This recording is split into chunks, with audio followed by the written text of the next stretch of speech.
about the taunting. Who can come and salvage us from where we are?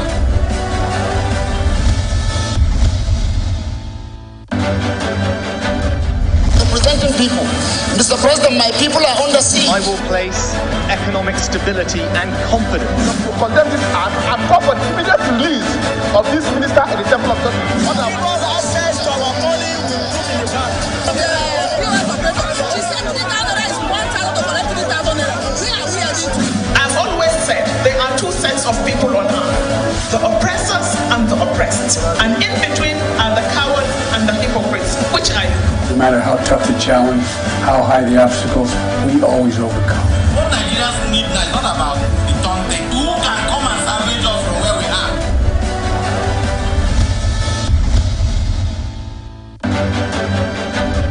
Representing people.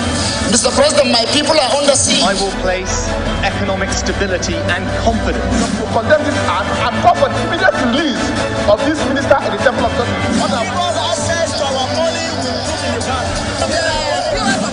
She said $3,000 is 1,000 to collect 3,000 naira. We are into it. I've always said there are two sets of people on earth, the oppressors and the oppressed. And in between are the cowards and the hypocrites, which I No matter how tough the challenge, how high the obstacles, we always overcome. What Nigerians need now is not about the taunting. Who can come and salvage us from where we are?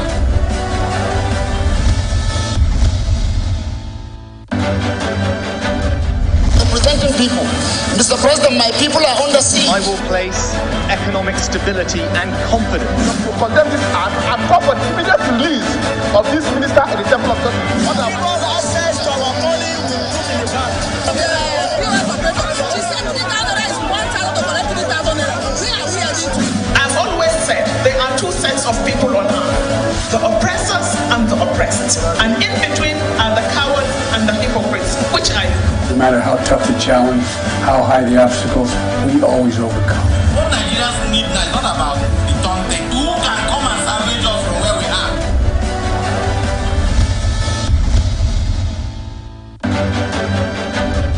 Representing people. Mr. President, my people are under siege. I will place economic stability and confidence.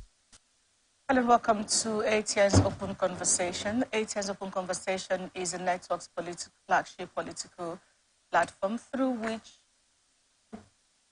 trending political news, events and stories are discussed with stakeholders. Now, through this conversation, ATN uses political talks about specific issues, party system and actor to explore hope and engender positive impact to the society. Today on ATN Open Conversation, we'll first discuss stories from Edo State. Governor Akeredolu endorses Ganduje's leadership. Tribunal nullifies Kano governor, declares APC winner.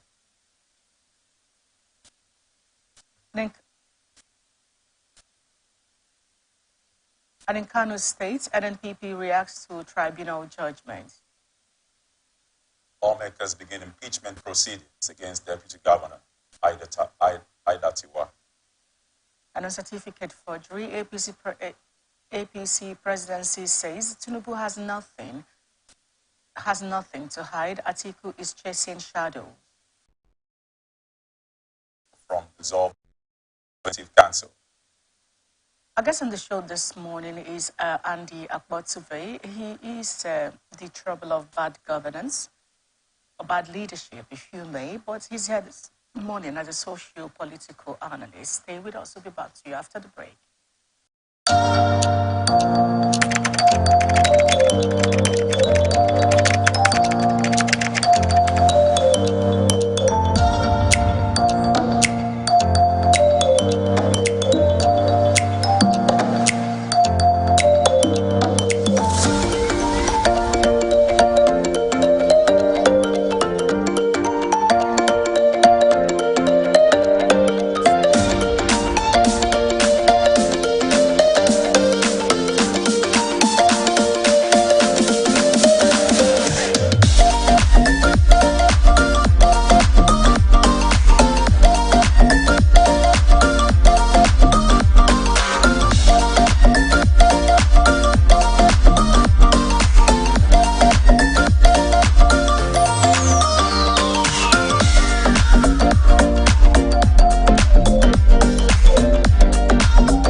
lives are changed by history.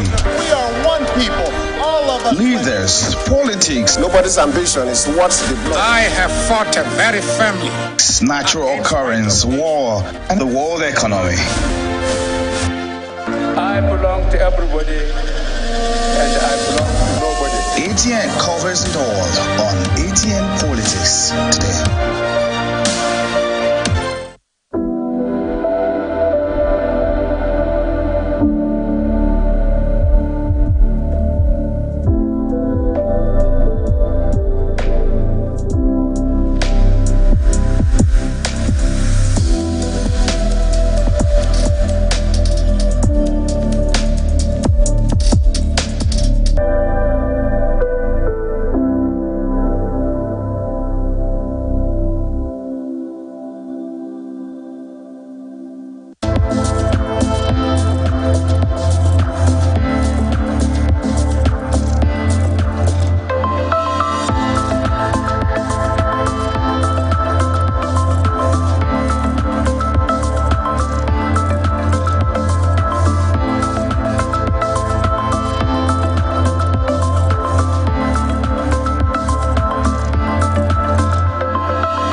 will place economic stability and confidence.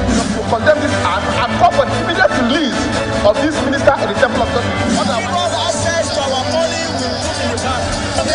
POS operator, she said 50,000 naira is 1,000 to collect 3,000 naira. Where are we heading to?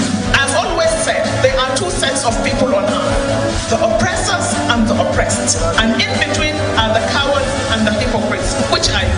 No matter how tough the challenge, how high the obstacles, we always overcome. What Nigerians need now is not about the taunting. Who can come and salvage us from where we are?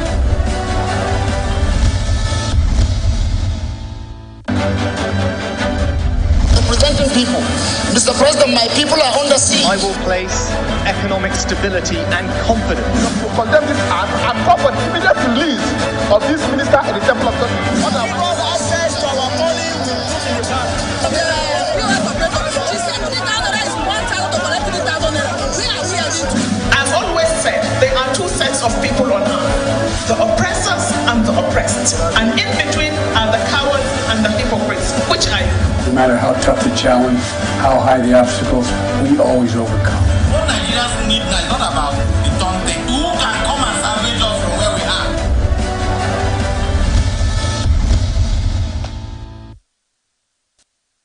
Apologies for coming back to you, taking some time off, but we're back and we're set to have conversation with the trouble of bad leadership. We said it's not just governance now. Good to have you here, Andy Akpotube. Great to be here. Thank you for having me. Now, let's go, everyone. Let's start from Ondo State. Ondo State Governor Oluwarotimi Akeredolu has endorsed the All Progressives Congress National Chairman Dr. Delahi Ganduje leadership to move the party towards growth and unity. Governor Akeredolu stated that Ganduje's extensive experience garnered from serving 2 terms as Kano State Governor has equipped him adequately to steer the party towards significant progress and development. He disclosed this when he hosted a high-power delegation led by Ganduje, and in a statement in Akure, the state capital, by Akeredolu's Chief Press Secretary, Richard Olatunde. The delegation includes National Secretary Senator Surajudeen Ajibola, Bashiru, National Vice Chairman, Southwest Honorable Isaac Ekemeke, Deputy National Secretary Sir Festus Fanta, Deputy National Financial Secretary Honorable Hammer Ali Kumo, and the former Deputy Governors, Chief Moses Adeyaman Rauf Olaniyi, among others. The Governor further expressed his appreciation for the Chairman's directive for state party structures to maintain appropriate offices that the Governor is extremely important, said is extremely important to the party and the country, while acknowledging the party's consistent prayers for the Governor. All right, I'm coming to you quickly, Andy. Watching not Areboshula now, Akeredolu talk about Ganduje's ability to steer the party in the right direction and what have you, one begins to wonder, how exactly does this impact the APC as a party in terms of their role, in terms of issues in the party right now? I'm still talking about, let's start from APC Rivers State, particularly for that. We don't know where is or what is and all of that. Because that's what, for a lot of Nigerians, we are expecting that let's even see how you're going to tackle these issues and nip it in the bud. As it is, there's still neither here nor there. So, I would say that such flowery commendations of Ganduje from Akeredolu are in keeping with what you find, our political space, where people are just interested in singing praises for political leaders or for those who they assume or imagine have got the blessings of God. So for me, largely, Akeredolu was just doing what a typical Nigerian politician would do. If you asked me about the ability of Ganduje to be able to do what responsibility has conferred on him right now as the chairman of APC, I would say that he has not functioned in the role. He has not functioned in any like role in the past for you to be able to benchmark what he did against what you think he would be able to do this time around for you to be able to judge him as being able. Ability is not something that is pronounced on somebody. It is what you say as a result of an experience with somebody. A person is able to move this machine because you see once upon a time that the person had moved the machine. A person is able to speak to a large audience because you saw once upon a time that the person spoke to a larger audience without fidgeting. So I'm wondering, if not that it is just all of these political meanderings, essentially targeted at getting favors from the center, I'm wondering what would make an Akeredolu to say that a Ganduje is able to, So my interpretation of whatever it was that Ganduje, of what Akeredolu said, was that Akeredolu was just doing what is typical in Nigeria, where every politician understanding that this man is the one that is the blessed. It was on this TV station that I had said to you people that, indeed nothing will happen. Ganduje would emerge because he's got the blessing of the president. So every political player in the political firmament in Nigeria today understands that the president is a very powerful man. And if he says that this is where his support lies, you would have no other choice but to, rally around that support. That's what we saw with the Senate. The president had said, this is where my support lies. And you saw what happened now. Akpabio became the Senate president. Ditto with the chairman of APC. This is the sad reality in our Nigerian political involvement that I hope that as time, goes on, we are going to be able to change. All right, thank you. We move on to the next news on hand. Kano Governorship Election Petition Tribunal has sacked Governor Abubakar Yusuf, declaring the All Progressives Congress winner of the March 18 election. Yusuf, who contested on the platform of the New Nigeria People's Party, was declared the winner of the election by the Independent National Electoral Commission after the poll in March. But on Wednesday, the three-man panel, after hearing the petitions, ordered the withdrawal of the certificate of return, which INEC presented to Yusuf and directed a certificate of return to be issued to Gowna. The court deducted 165,663 votes from Yusuf's total as invalid votes, stating that the affected ballot papers were not stamped and signed and therefore declared invalid, while the ruling comes about 6 months after the APC candidate conceded defeat to Yusuf in the aftermath of the presentation of the certificate of return to the NNPP candidate by INEC. In a 2-minute audio statement on March 29, Gowna stated that as a good Muslim, he was compelled to accept the outcome of the election, whether in his favor or not, adding that although his campaign team had requested a review of the election results by INEC, upon review, the commission had found Yusuf to be the winner of the election. All right, sir, going by what we have now on ground regarding the election tribunal and the issue that has to do with the certificate of return withdrawal. So why do we need to always go about this scenario? Because my question and concern is, why won't INEC do the right thing ab initio? Why do we have to get it wrong to start correcting the mistakes? So you're asking the question, and I'm also asking it. Why would INEC not do what they should do? I have said in several fora that elections are not contested and won on the right playing field in Nigeria. Elections are contested and won in the courts in Nigeria, and that's an aberration. It's not to say that the court should not interfere or the court should not come in to explain. But where an umpire that had responsibility to conduct an election conducts it, gets to court as a party, defending certain results, and the court passes judgment in keeping with this one we just saw in Kano, and nothing happens to those electoral officers. For me, it speaks to the fact that Nigeria is not yet politically evolved. We are still living in medieval times. We are still living in the times when, life was brutish, life was like, you know, the days of the Kunta Kute, the days of when we were, you know, not in civilization. Otherwise, I would have expected that at some point whilst you are giving this judgment, there would be reprimands. Exactly. Targeted or given to the people who conducted this election in the first instance. Were these papers not supposed to be stamped? If they were not stamped, how come the resident electoral officer, together with the person who was the returning officer, bypassed all of these standards and announced somebody else a winner? You see, these contradictions, we don't understand how it affects, you know, the PR of Nigeria in the international space. How we are looked at by people. You know, when I came by this judgment, the first thing that I said to myself was that we are in big problem in Nigeria. We are in big problem and we are not even seeing it. The judiciary is not seeing it. The executive is not seeing it.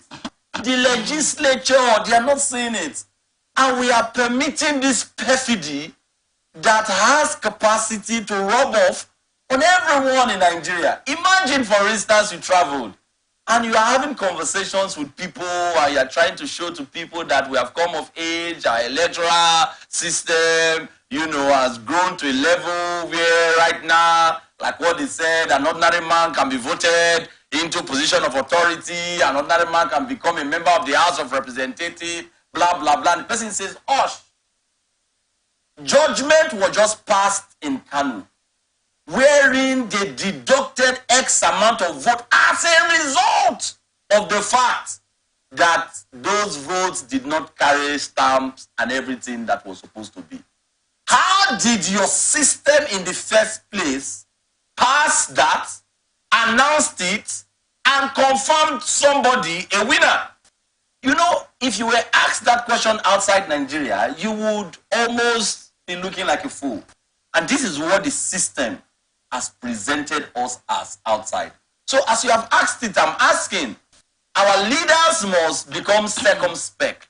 Our leaders must understand that, you know, the rain that falls does not fall on one man alone. If you want to prevent it, you would have to do things to prevent the rain from falling. Otherwise, everyone gets wet by the falling of the rain. What we must do is to fix our system so that it's foolproof. And when it's taken to court, the court will not be presenting judgments that, in my mind or to my estimation, is this embarrassing. Now let's talk about the aftermath of some of these court rulings after the elections.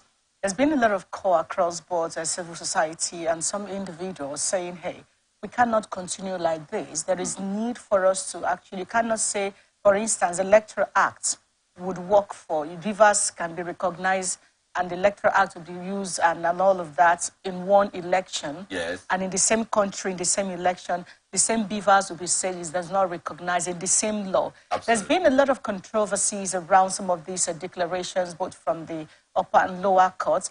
Another angle of it is the aftermath of some of these rulings. Look at Kanu, for instance. That's a very strong politically conscious state, if you may, because you're dealing with the Kwankwasia movement, you're dealing with the APC, and all of that. So now these are like strongholds that are maybe, because as we speak, the governor had to declare curfew. Absolutely. To ensure that there's no breakdown of law and order. Do you think we have gotten to the point where we need to maybe raise some form of awareness, or right, the National Assembly begin to demand for the government to now, for the National Assembly to begin to rejig these laws and ensure that before anybody is declared the winner, all the T's and I's, all the T's are crossed and all the I's are dotted before that is done? Who are the members of the National Assembly? Your guess is as good as mine. Yes, who got there in the first instance? By my estimation, a majority of them got there because of these quote and unquote ruffle, these loopholes that you find in the system. Those loopholes were initiated there in the first instance because they know that when push comes to shove, they will take advantage of those loopholes. It doesn't take rocket science knowledge, rocket science wisdom to fix a system like the electoral system in Nigeria. I have continued to argue that if you wanted to fix Nigeria, the first place to start would be that protocol that throws up leadership, which is, in this instance, INEC. Go, concentrate, and fix it. Imagine the amount of monies that were invested for this election by our country and by international partners, and see the embarrassment that has come out as a result of their faulty conduct of this process. What does it take to fix this system? I have said, and let me mention here, as long as we continue to dance around the real issues in our country, nothing, absolutely nothing can be achieved. You are expecting somebody to, because of God, change his nature. You have not walked that person to a level whereby his consciousness, by his civility, is able to change his nature. What do I mean by that? The National Assembly is populated by people who by their nature, who by their indoctrination, do not want a system that is foolproof. They want a system that they can explore and exploit for their advantage. How then do you think they are going to be able to come out with laws that will make all of these nonsenses impossible in our electoral experience? It's not possible.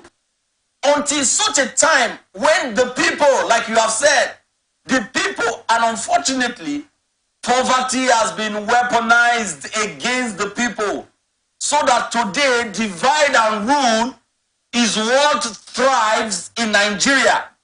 If two people set out to go and achieve certain thing in this country, and one has money more than the other one, what our politicians know how to do well in our country today is that they will call the one that does not have as much money and say, listen to me, I do not want you to continue in this mission. I'm going to give you X amount of money. 3 seconds after that is discussed, you find that these two people who in unison, who together set out to achieve a purpose, would then start fighting. The point I'm making is that the people cannot, in our country, at the moment, have a front strong enough to fight bad leadership. Because poverty reigns on the street of Nigeria. Poverty is so palpable that you can literally cut it with cutlass on the street of Nigeria. Until such a time, and don't get me wrong, we can never completely wipe out poverty. But until such a time that the consciousness of the people have been risen, have been taken far above what Abraham Maslow we call mere physiological needs, we won't be able to galvanize ourselves to fight for strong purposes, strong vision, as would be able to make the National Assembly make laws that will stop all of these nonsenses. You know, one of the challenging things about the 2023 elections, like I said, is we have like I said, a tribunal across board that sees where the Electoral Act says a digital device, without stating beavers, says they don't agree with digital device, they need to be specific. Yet, because I'm trying to see, maybe, let's see if we can make sense of it, yeah? And then, all of these elections, some at the different states level, some overturned, some upturned, some, like in this case now, all of these are happening, all of these elections, most 99.9% of them, they use beavers to collect results, to transmit to the IREV and all of that. Yet, we're in a country where we are told that at the presidential level is a no-no. You are hidden it. Now, when you also talk about the loophole within the National Assembly benefiting from the system as it is and inability to do anything to fix it, does that now leave the people without a help? I know you talked about where two people will agree, another person will be bought over. Does that not mean that Nigerians are helpless? Absolutely. Very recently, I came to the conclusion, and I shared it here once upon a time, that it would take divinity. I'm afraid that I'm beginning to sound like this because I'm very scientific in my approach to issues, you know. But trust me, it would take divinity to fix Nigeria. The system is completely broken down. On virtually everywhere you look at today, the system is completely broken down. Is it the judiciary? I had thought once upon a time that the judiciary would be able to fix Nigeria. Because if the philosophy of the judiciary in Nigeria was right, in the first instance, anybody who has been following Nigerian judiciary would understand that they do not have a philosophy. Like the American judiciary, there is a philosophy behind it. If it was right, you would see that judgment would be more of what is law and pro-people than what is technicality. Today, we have seen rulings and judgments that stem out of a foundation that is based on technicalities. If you looked at the symbol of the judiciary, you will find a woman who is blindfolded. Yeah. Who is carrying a sword and is weighing scale, you know, and blindfolded. Today, the reality is that as against the law not seeing you, not knowing who you are, your status, not understanding what amount of monies you have got in your bank account, as against that, the law in Nigeria currently opens that blindfold, looks at the color of whoever is presented before them, and they give judgment based on that. All right, we'll come back to you. Let's quickly get NNPP reaction to this. So the chieftain of the new Nigeria People's Party, who was in court to witness the proceeding, has rejected the judgment of the court. And this is coming after the Kano Governorship Election Petition Tribunal sacked Governor Abba Kabir Yusuf, declaring the All Progressive Congress winner of the March 18 election, while Yusuf, who contested on the platform of the New Nigeria People's Party, was declared the winner of the election by the Independent National Electoral Commission after the poll in March. The three-man panel, after hearing the petitions, ordered the withdrawal of the certificate of return, which INEC presented to Yusuf and directed the certificate of return to be issued to Gawuna. The court deducted 165,663 votes from Yusuf's total as an invalid vote, stating that the affected ballot papers were not stamped or signed and therefore declared invalid. Now, this is a bit of a reflection to what happened in 2015 or thereabouts. But let's bring it to the present right now, still in same Kano state. And let's talk about consequence management. The audacity with which people in authority act with impunity is becoming really deeply troubling. Are you saying that a court, then this is not Yusuf's fault? It was INEC that conducted the election. So INEC should actually be on trial if we're going by the rules, yeah? So you are leaving the person who supposedly gave him extra 165,000, but I don't know how they were able to check those details and got to that point. But that is if that is the case here. You're leaving the people whom you should declare wanted for robbing the APC and then giving the judgment to the results. Allegedly. I'm coming to that. So in all the process of doing that, you never realized, for instance, that are in the tribunal, and I'll keep going back to the presidential election tribunal. Some of this they say was blood. The document they have. So in Kano State, it was so clear that why are you guys laughing? I'm trying to. This is you are helping to throw out all of these stench. You know, sometimes I'm unable Once to even... it's 165,000 plus 600 and something of invalid votes. Yes. You saw that. So in this time, in Kano, it was so clear. You don't even understand the implication of that. The judges had time. Sufficient time on their hands to go through 1, 2, 3, 10, 100, 120, 164, and compared it to 1, 2, 3, 4 of the right one. For you to be able to say this one is wrong, is invalid, it must be in comparison to the one that is right. So can you help us understand? How did they have time to go through 163,000? No, 65,000. 165,000. The judges went through it. One of the I go to court sometimes, and I see that judges are saying to lawyers that please hold on, I'm writing. You are a bit too fast. Hold on. And I'm not telling you what's on. No, you're right. No, you're right. In court, hold on, you're moving to. I'm writing, and he will joke, he will smile. The lawyer will say, "My lord, okay, I'm going to hold on." Then he's writing.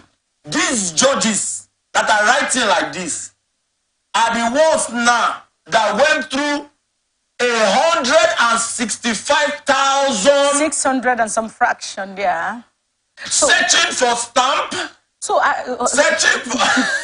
The stench is worse than that you see when there's a new pope. The announcement of a new pope, the smoke. The smoke goes up and you can see it, from a very far distance. The stench that comes out.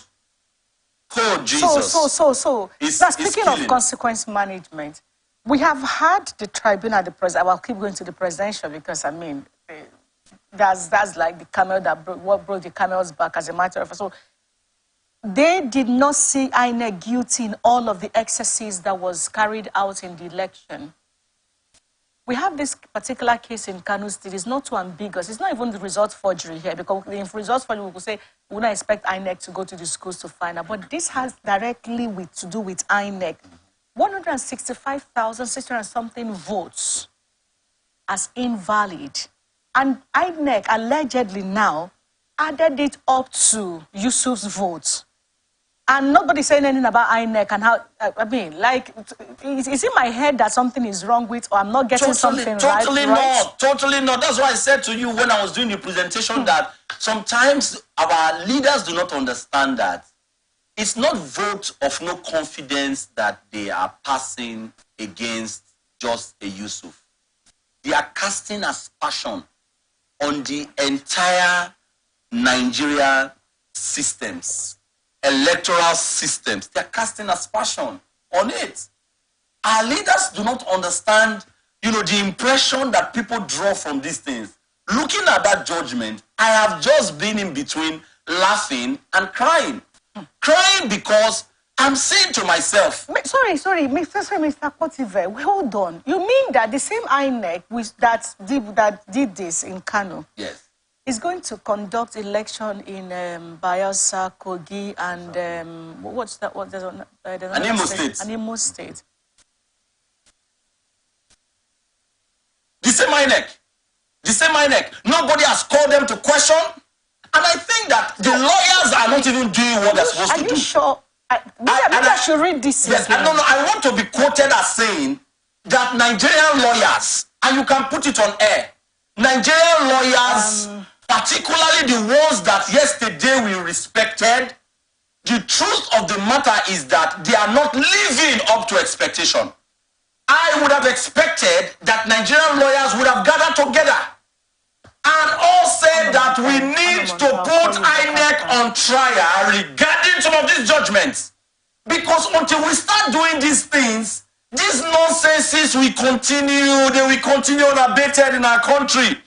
INEC, for crying out loud, can you come, however you want to do it, whatever court you want to take them to, can you come against this judgment that has just been given in Kano State? Can you come and explain how, without stamping, without signing, 165,000 vote was counted in favor of a specific person, Explain to Nigerians why Nigerians should not come against you. Explain to Nigerians why Nigerians should not ask you to return whatever monies we are giving to you. Explain to Nigerians. Lawyers are quiet. The system is quiet. I have been in between crying and laughing since this judgment came. Nigerians do not understand the implications of some of these judgments. And if you read some orders, you will shudder. Not just the presidential tribunal. Today, see what's happening in Abuja. As a result of the judgment, in Abuja, they have gathered and they are going to they've gone to court to say that you are going to give us the amount of money. Since you have said we are a state. Yes. Everything but do you blame as them? it pertains to a state, we must start enjoying it. Did you blame them? No, on a serious note. I don't know. That is exactly what should happen so that the judiciary will be embarrassed. Let us now see how they are going to give judgment. It means that you have to give them their own governor. You Absolutely. have to give them their own local government council. You can't bring a Wike, for instance, to become their governor. Of because course. they are a state. And the indigenes, for instance, as we have been doing with every other state, should produce it. And they are Nigerians. Yes, they must have 3 ministers. They must also have a national, a state assembly. Yeah, let's go. You have not seen anything. Because I think that should be justice. Yes, that should be justice. That should be justice. We will put this conversation to the level where the judiciary would be sufficiently embarrassed by some of the judgments that they are turning out. My quarrel is with lawyers. My quarrel is with lawyers like Femi Falana. My quarrel is with lawyers like the best of them yesterday who would not listen or hear some of these things and they will keep numb. We need to begin to interrogate this judgment. We need to begin to pursue this judgment to the next level so that judges would understand that beyond just giving judgment, the people will start acting based on those judgments. All right, so for the sake of this whole imbroglio now, you know, this is why we, the country actually came up with the electronic process to kind of stop the whole mess of what we're having now. So are we now going to say that we don't have a place, or the electronic process or system doesn't have a place to play? It doesn't have any play in the issues of electioneering? You see, they have failed to fix it, and the judges are taking advantage of that loophole in the Constitution. What does it take to fix it in our Constitution? You know what the judges are doing? They will say the Electoral Act is just a manual. Because this, all this, you know, the beavers and all of that was meant to check all of this confusion. Absolutely. So you want to fix it, go to the Constitution, go to the position where you have INEC and address it there. But guess what? They won't. If you attempted addressing it there, because politicians know that they would never win elections if it was fair and square. And so why did we come up with this at the first instance? Why? Yeah, well, it's an avenue for chopping. It's an avenue to eat money. Do you know how much was budgeted? Election is big business in Nigeria. My colleague just asked a question. Let me also add to that. So why do we go for elections? I canvassed once upon a time that Nigeria, and I continue to maintain, that Nigeria is not ripe for a democracy. Okay. I have said that, I will continue to maintain that. Go to China. If it was a democracy, we must evolve the democracy that speaks to our peculiarities and our idiosyncrasies. Now you're sounding like not a democracy that is just that we went to do a cut and paste. We went to America, we brought their form of democracy. We went to even Britain, we picked a bit of their parliamentary system. We went here, cut and paste, join, and we are wearing coat of many colors. The point is that we must look at our system for what it is and evolve a protocol that speaks to our peculiarities. See what's happening in China. In China, everybody would not vote who becomes their prime minister, who becomes their head. See what is happening in North Korea. See what is happening in Russia.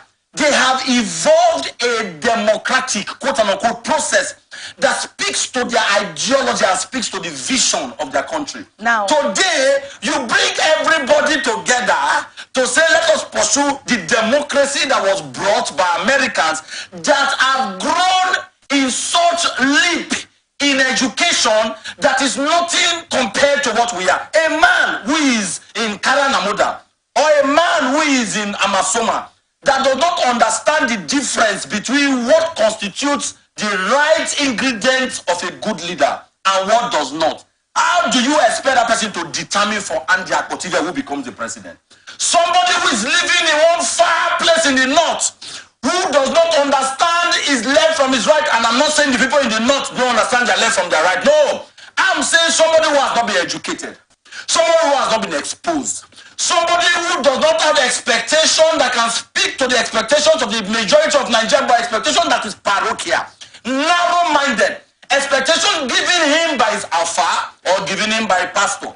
That person determines who becomes the president of the country, because from his region, he has got the majority of the people who can vote, and democracy is about numbers. So if you looked at the map in Nigeria and you looked at it against the educationally disadvantaged region, you will find that the educationally disadvantaged region determines, holds the aces to producing the person that becomes the president of our country. Therefore, Andy is saying the people who produce the president have already proven to us that presidents in Nigeria cannot be those who indeed have got their heads on top of their shoulders. Because those who produce them in the first instance do not understand what it means to determine what are the best qualities of a leader that they should pursue, because they are educationally disadvantaged. As have been presented to us, you can do a quick Google search. Where is the highest number of votes coming from that determines who becomes the president? Coming from Kano.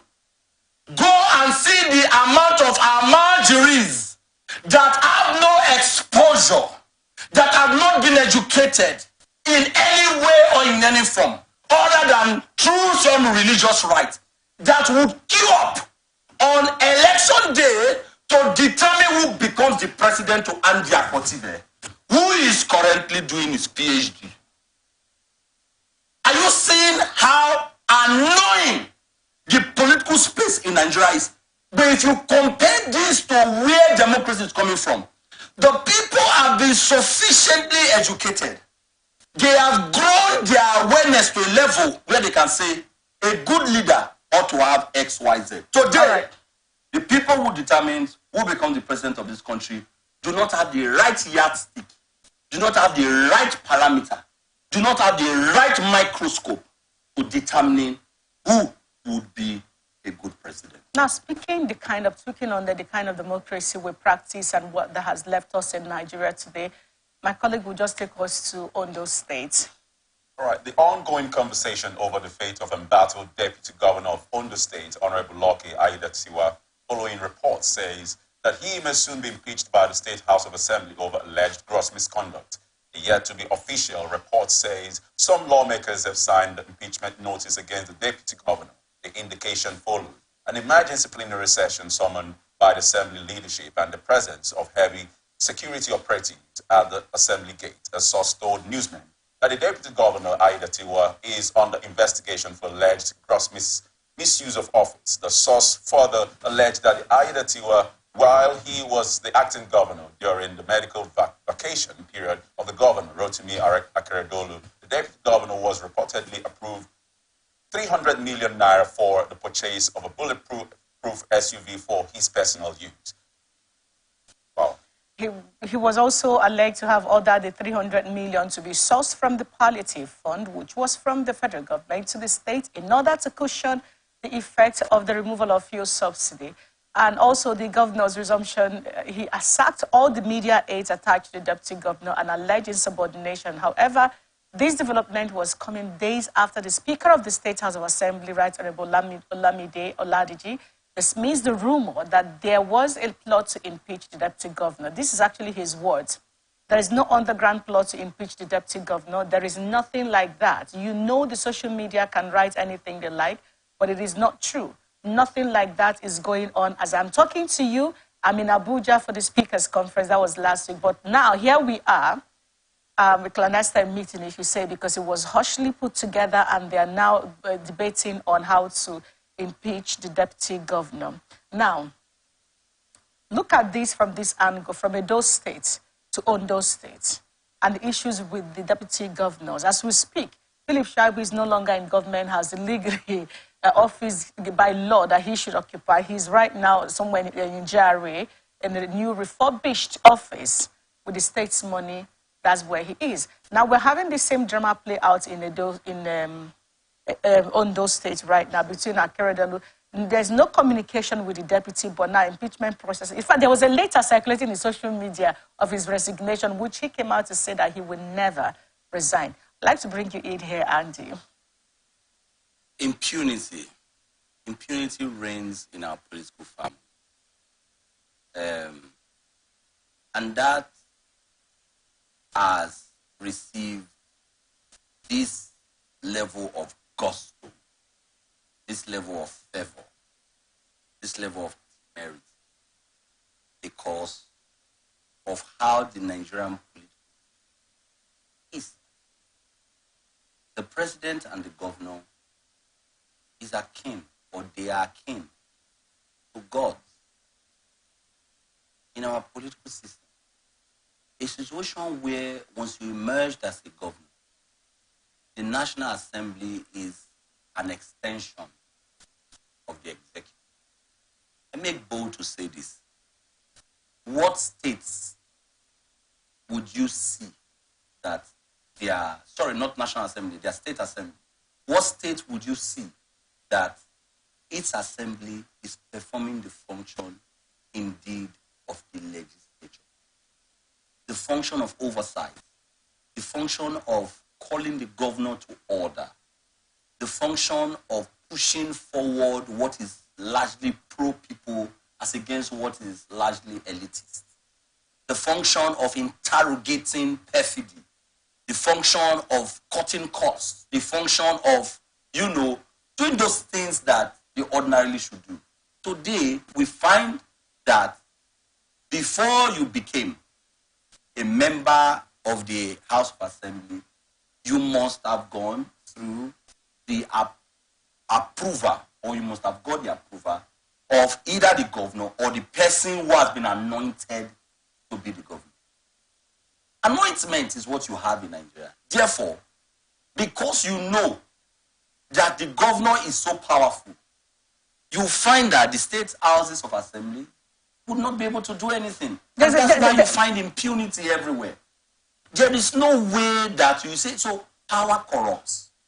And absolute power corrupts absolutely. That maxim is such a truism, particularly in the Nigerian political space, where our political leaders understand that the level of power that they have, they can use it to do literally anything. Confiscate a man's wife, and the man will come kneeling and rolling on the floor and saying, Ranka Dede, or saying, you are too much. You want me to add my daughter to the wife, or you want me to add my friends to the wife? This is a reality because of the fact that we have a rent system wherein once you emerged and you were controlling the levers around production and distribution of wealth, everybody would defer to you. Unfortunately, in Nigeria, even the judiciary defers to you. Did we not see it in Rivers State? Where a former governor was determining the kind of houses that judicial officers will live in, was determining the kind of cars that judicial officers will live in, was determining everything for the judiciary. We were never taught that when we were in school. We were taught that the judiciary is separate and is independent, the legislature is separate and is independent, the executive is separate and is independent, even though they are working for the development of their state or of the country. They are meant to be independent, yet interdependent. But relating or regarding to how they spend, to their finances, we were taught that there was such a quantity called consolidated revenue, consolidated fund. You know, a place where you warehouse the monies that are supposed to be given to this independent body. The reality is different from what we were taught. Is the governor or the president that determines what goes to them. I'm saying all this to say to you that as long as we do not correct these aberrations, as long as we do not fix these political miasmas, as long as we do not change this system that is rife with evil, trust me, we have not even seen the end. There will come a time when even governors will tell deputy governors how to dress. There will come a time when governors will tell deputy governors when and when not to speak. In Rivers State, I have said it continuously. The former deputy governor of Rivers State, you know, who is now a senator, indeed, in the medical community, is not a small person, a consultant, a dermatologist with experience. When COVID-19 came, one would have expected that she would lead the charge. The governor, would he have medical experience? A lawyer, who I'm sure, what is with medical experience? Does not understand the first letter of the word disease. Was the one everywhere running, kitty kitty, kata kata. Deputy governor, to my mind, you can correct me, never spoke regarding it one day. Even a commissioner, a professor, never spoke concerning it. What does this tell you? Or spoke a few times concerning it. Not as much as a governor who is a lawyer. A lawyer was addressing Nigerians relating to medical issues. A lawyer was on top of everywhere. A lawyer was moving around, was moving about, was stopping cars. And I stood once upon a time and I said, if Nigeria was working well, who should be leading that charge? Who has got the knowledge? Who has got capacity to lose it? Is it not the deputy governor? But they understand that whatever is said to you as a deputy governor by the governor is what you must do. The reality is that until we fix this political miasma, Nigeria is not good. All right, thank you very much, Andy. Now let's talk about one of the very crucial conversations in the news, and that's the certificate forgery allegations against the president of Nigeria. The All Progressive Congress on Wednesday mocked the efforts of the People's Democratic Party presidential candidate Atiku Abubakar to obtain the academic records of President Bola Tinubu from the Chicago State University, United States. They described it as an expedition in futility. The APC said it had nothing to fear, as the president had always boasted that he had nothing to hide. This is coming as Judge Jeffrey Gilbert of the U.S. District Court for Northern District of Illinois ordered Tinubu's alma mater to provide all relevant and not privileged documents to the applicant Atiku within 2 days. A document sought by Atiku Tinubu through its sought by Atiku, the party is saying that Tinubu through his counsel, that's Angela Liu, included the record of admission and acceptance of university, dates of attendance, including degrees and awards, honors, and attained by Tinubu at the university, among others. But notwithstanding, the APC Deputy National Publicity Secretary Duro Meseko said the president has always said over and again that he has nothing to hide. His records are there for all to see. Chicago State University has also written severally to say that this man is from us. Nothing has changed. There is no cause for alarm. It is an expedition in futility. Well, a presidential aide also who spoke on the condition of anonymity said, after getting the president's records, how will that help Atiku's case? The university has not recanted its often stated position that President Tinubu graduated in 1979 from the school. Atiku and PDP are chasing shadows. The president's academic records have no probable value to Atiku's case in court. As Supreme Court, you can't plead new evidence outside what you front-loaded. At the Court of First Instance, which is the appeal court that has decided on the presidential election petition, the coordinators of Tinubu's legal team, Babatundo Ogala, could not be reached for comment on the implication of the U.S. court order for the presidential election petition appeals, which was filed by Atiku and his Labour Party counterpart, Peter Obi, at the Supreme Court. So quickly, Andy, this is a very funny issue. So we said yesterday when we woke up to documents saying, oh, that Tinubu has to answer for the Chicago State University have been ordered to release all the article requested for. So if this document, if it's true that what Tinubu gave is authentic thing, why don't allow article to chase his shadows and go on the journey of futility? What are we missing? You have taken the answer.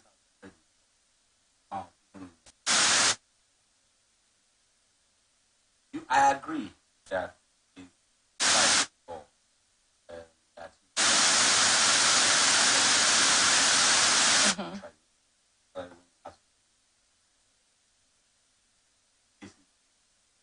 yeah. But there are windows that were open at the tribunal that they can plug these dots. Yeah, that most definitely. Yes, but those windows, they did not present those results because at the material time, the court in America had not given them access to evidence. True. So wait now, why are you crying more than the bereaved? Why are you shouting? And it should be his article that is chasing shadow. I let him chase his shadow now. If you are in the first instance, you see, I am sufficiently vexed. You have result. Show us your result now. Someone comes to me now and says to me that, you have driver's license? And I say, yes. FRSC gave me driver's license. I have nothing to hide. And the police officers on the road are saying, show me your driver's license. FRSC gave me driver's license. Go to FRSC, you are going to get driver's license.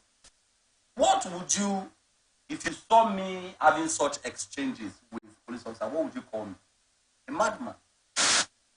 I have driver's license. They are asking me to present it. I just reach out to where it is and I say, that's my driver's license. That's it. Look at it. Nigerians have been saying, show us your result, show us your results. Let us see your results. You went to Chicago, Abi. Show us documentation. Let us see everything. Oh, I have it. Oh, we have it. Oh, Chicago, they have been saying, can you show us? Can you show us? What would it take you to even publish it in Tribune?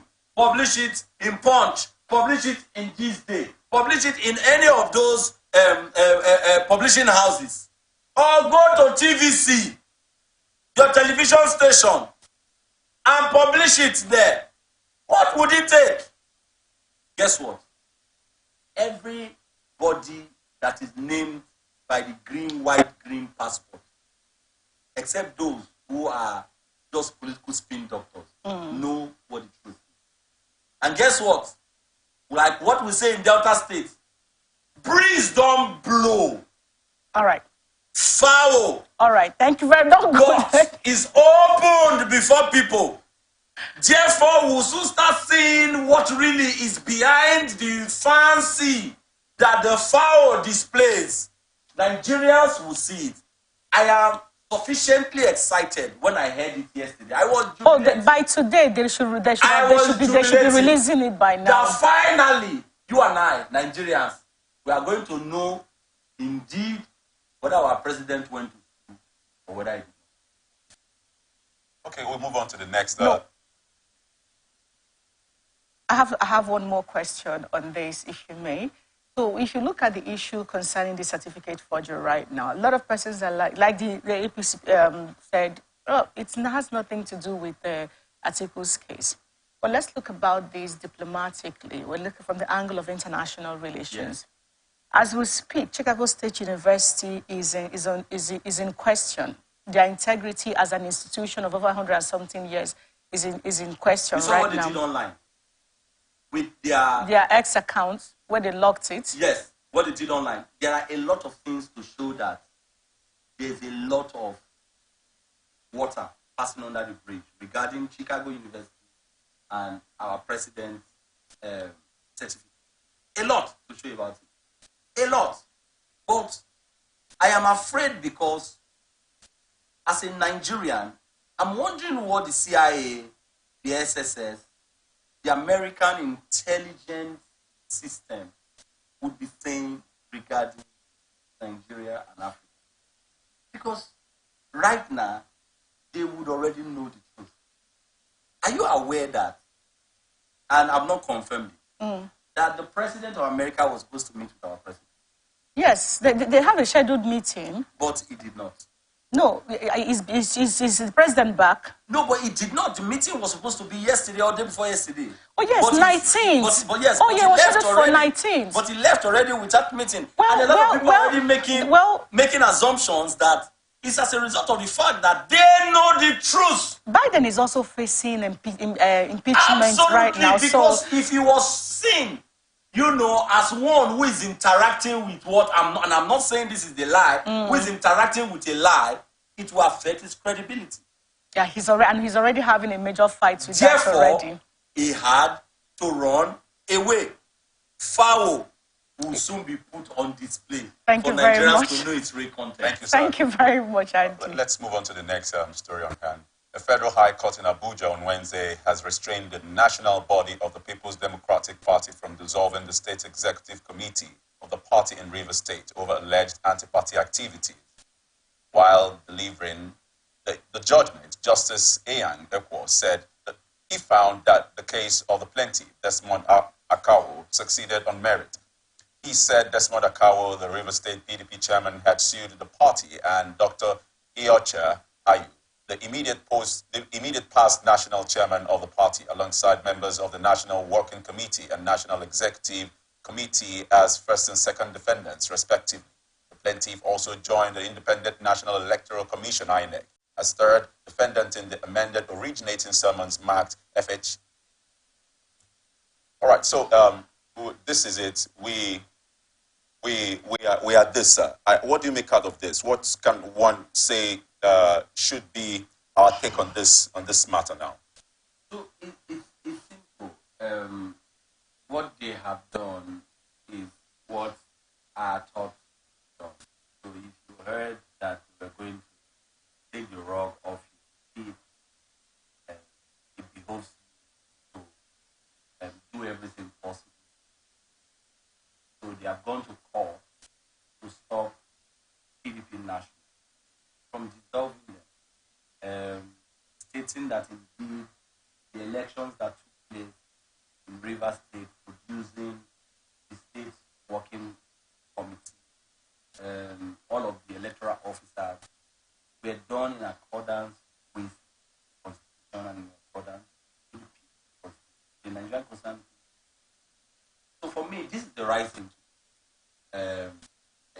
It is only advised that there's a parable particularly that the person who is announced, the people that you announce war to, does not get caught up in that war. If you say to a cripple that, oh, there will be war in another 4 months, he understands that because he's crippled, he must start making his way out of that territory so that he's not caught up in it. This is exactly what has happened with PDP in Rivers State. They have gone to court because they saw that there is imminent war ahead. Therefore, let's go to court and let us stop. I only have a challenge that when you go to court like this and you're getting this, do you also hear the side of the other people, or you give these orders based on those who sought it? Okay, you have a point, you have a very great point there. But if you look at this now, it's also saying what in the national, it's not just saying you don't have the power to dissolve it, but you can also do certain things. But the concern, like you try to point at, is you have a party that is clearly fractured in the middle. Because the states, the River State for a PDP, for instance, we cannot say if they are still a PDP in the same party with the national because of the G5 and the former governor's issues and all of that. Now that they have sought this protection and supposedly gotten this protection, if the national party decides to go ahead to fight for their own right to be heard, to talk about the things that was also done that led to the desire, if there is any, to dissolve this cabinet, will anything be left of the PDP? at least in Rivers State. So if they were doing it and they were doing it legally, yeah, and there was a methodology or a method to that political madness, and I'm using that word intentionally, because the PDP is indeed this fracture because they failed to bring everybody together to prosecute their electoral party. Mm-hmm. If you did not do what you did pre the election, I'm sure that every Nigerian understands that an Atiku probably might have won the election, given what we saw. So, if you want to pursue that political madness to further, divide the party, because if you succeeded at doing that, at removing them, and they all moved to a different political party, because of the structure system that we have in Nigeria, there is only structure that delivers candidates, not your vote. Structures deliver candidates. And structure is equal to the amount of money you have and the amount of men that you have that you can deploy violently on election day. That's what structure is equal to. Now, if this structure that has been delivering for PDP in Rivers State in 1999 then moved away to a different political party, what becomes of PDP? So, I would only advise, I don't have any whatever for the political party APC and PDP. I think that in combination, the two political parties have helped to wreck Nigeria and brought Nigeria on its knees. They have helped to,